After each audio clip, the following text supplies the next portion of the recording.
In 2017, the total value of the world's crypto assets was $14 billion. Now it's worth more than $3 trillion. And so it's becoming an increasingly hard sector to ignore. So on March 9th, 2022, President Biden issued an executive order that authorized several federal agencies to look into the drawbacks, but also the opportunities that crypto assets present to the US government. The executive order focuses on 6 key priorities: consumer and investor protection, financial stability, illicit activity, US competitiveness on a global stage, equitable access, and responsible innovation. One of the most important priorities is illicit activity. Millions of dollars have been stolen from unsuspecting consumers in the crypto sector because of the newness of the technology and the amount of people getting in on it. And the government hasn't said much in terms of regulation for these assets. When it comes to consumer and investor protection, it's pretty similar to illicit activity. The US government has an interest in protecting consumers that want to participate in the crypto sector. And so it needs to explore whether imposing more regulations will help accomplish this. A big portion of these cryptocurrencies is still in the hands of early investors who maybe bought them at reduced prices back when they were newer. And so by focusing on equitable access, Joe Biden is signaling that he wants to make sure that cryptocurrencies aren't just for the 1%, and everybody who wants to use the technology has the ability to do so.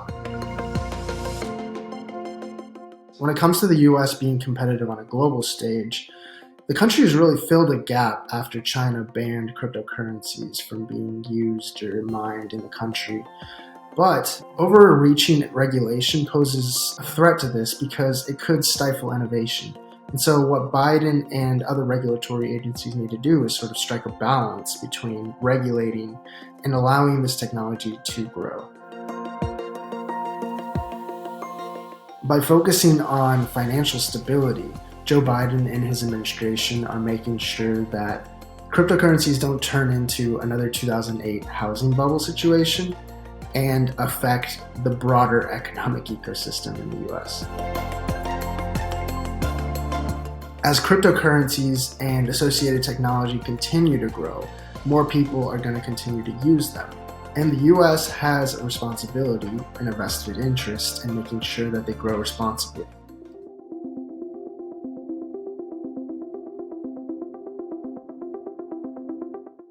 The executive order also calls for the exploration of possibly creating a central bank digital currency, or CBDC.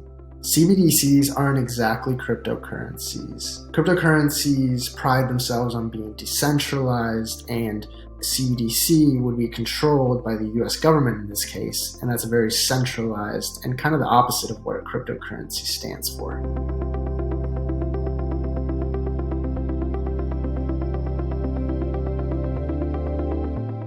I think that cryptocurrencies have the ability to become huge, especially when it comes to helping the unbanked and taking away power from the traditional financial powers of this country.